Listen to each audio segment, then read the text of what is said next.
Kenya is set to restructure its education system progressively over the next few years before realizing a complete transition from the current 844 system to the new 2633 curriculum. Whereas the current system has been perceived as rigid and examination-centered, the introduction of the new system has generated mixed reactions from the public. While some support it, others are concerned that Kenya is not ready for a new system of education. This week, we focus on whether Kenyan schools are ready for this change.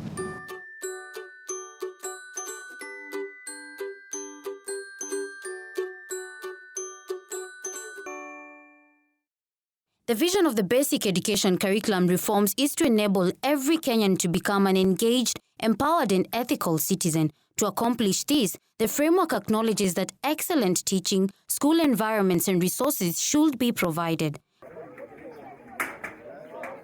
However, for schools such as Mabubi Primary School in Migori County, the struggles they face require more than just a new curriculum.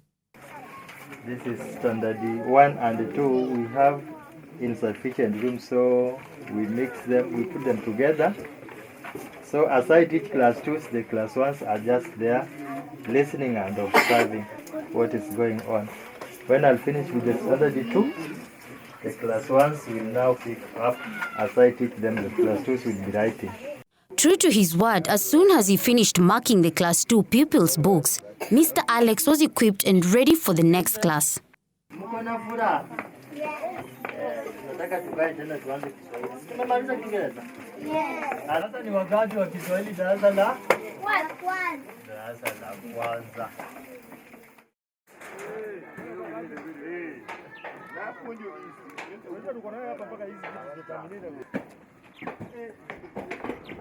This was in the year 2016 during our first visit to Mabubi Primary School, where we found a solar panel installation ongoing in line with the government's laptop project. 2 years later, with a new system of education currently running a second pilot, the head teacher tells me Mabubi Primary School has not changed much. The situation currently, I would say we have improved or we have uplifted the individual standard. But in terms of infrastructure, we are still very down. Because new curriculum has not been rolled down. In fact, not even my school alone. We haven't seen the books, even the books that the government said that they'll be referring to our destinations last week. As Jaingia Bado, class 1 and 2, we are still bumping the old curriculum. Okay, and has the government communicated in regards to the curriculum? They have not communicated, and in fact I've just met some NAT officials in town. Wananiambia kwamba that thing is not there. As I engaged him more on the phone, Bernard reveals that pupils in preschool, class 2 and 3 in his school are still learning under the trees while sitting on stones which act as their chairs. To date, since our first story on the dire situation of the school in 2016, they have only received one development that involves the construction of an incomplete 4-classroom structure that has only reached the window level. According to Bernard, when it comes to our education system as a country, there is a lot that needs to be considered. The new curriculum is dependable with the learning environment.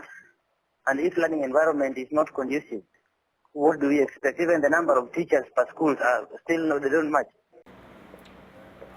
The implementation of the curriculum is necessary, but unfortunately the level of preparedness is not that much. And as I've told you, one of the fundamental challenges is the resourcing or the financing.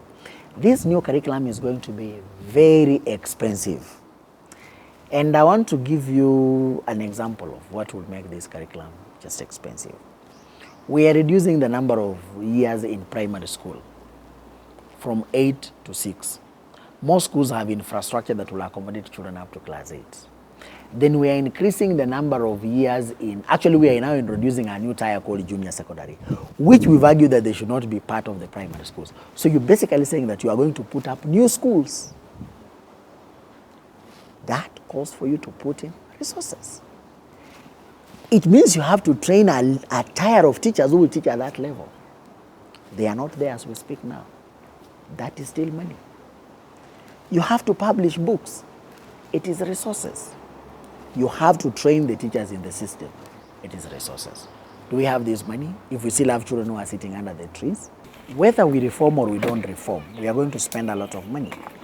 By 2030, Kenya will have, currently we have about 14 million children in the school system.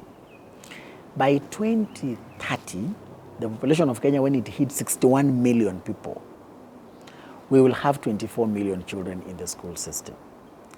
That means that we require 600,000 classrooms. That calls for an investment of about 850 billion just to come up with infrastructure. And equally, you need 600,000 teachers to handle those children. Government has no capacity to put in 900 billion in education. It's not going to happen, much as I work in the sector.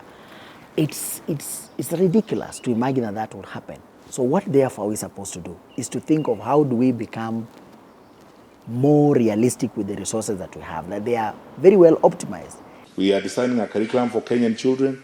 We understand our responsibilities and we know what we need to do. It has been a month since the government launched a national pilot of the new curriculum, but we have schools such as Mabubi where the training of teachers was not done and the rollout of the curriculum has not yet begun.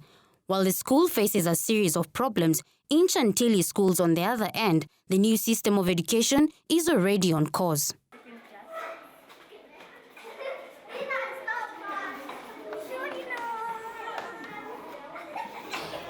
We have 3 streams for the lower primary. Like now this grade 2, we have 3 streams. This is grade 2 North, but used to call it class 2 North. But now it's grade 2 North according to the new competency-based curriculum, the CBC. 10 take away 3 we get? 7. So our answer will be? According to the training we went, we found it more learner-based. It is more learner-based and not learners. It is a learner. We are dealing with one pupil, not the whole class like the way we used to do with the old syllabus, whereby you could come to the class and give a lecture to the pupils like this one and then leave the class. It is more of a learner-centered. And then it is not much about competition through the exams that we used to do. We are calling them formative assessment. Formative assessment is whereby you are assessing the child as the child is learning. The old curriculum here in our school used to go for P maybe twice, but now it is every day. So the child is eager to go out. You know, they prefer exploring outside. So they are eager to come to school the following day to continue with the same system. Again, the burden that we are giving our kids, because we wanted them to perform, so we could give them loads and loads of homework. But with the new curriculum here, it is about helping the child to gain. It is not for me as a teacher. I want my name to be on top list. I'm the best performer. Now it's for the pupil. So we are giving lesser homework whereby they are enjoying doing it. As at 2016, the pupil-to-teacher ratio in Kenya stood at 42 pupils to 1 teacher, with a recruitment of 5,000 teachers annually. In Chantilly schools, the pupil-to-teacher ratio is 25 pupils to 1 teacher, as Susan tells me, but with a new curriculum that requires a personalized approach to all children, I ask her whether she could deliver that kind of attention to each and every one of our pupils. Yes. Ask me why? Because you can see, for example, with my timetable here, the lesson starts from 8:20 to 12:45. Once they break for lunch, we are not coming back to class to learn. We'll come for remedial activities or free activities. During these free activities, the child during class that I noted needed some support, I will have time with that child. That particular time. This is the time given, the free time given to deal with that child who needs support. So you see, individualized will get in. And I have 5 days in a week. And I cannot have more than 20 children. It cannot be a burden because I'll divide the minutes according to the child need. This is Chantilly School, a private school in Kiambu County, one of the schools that is already implementing the new curriculum system, whereas they are fortunate to have resources that will enable them to run the new curriculum in a smooth manner. Schools such as Mabubi School and many others in the country raise important questions that are yet to be addressed. In the next part of this series, we look into the philosophy behind this new curriculum and look forward 20 years from now, trying to understand the kind of people that this education system will have helped to shape.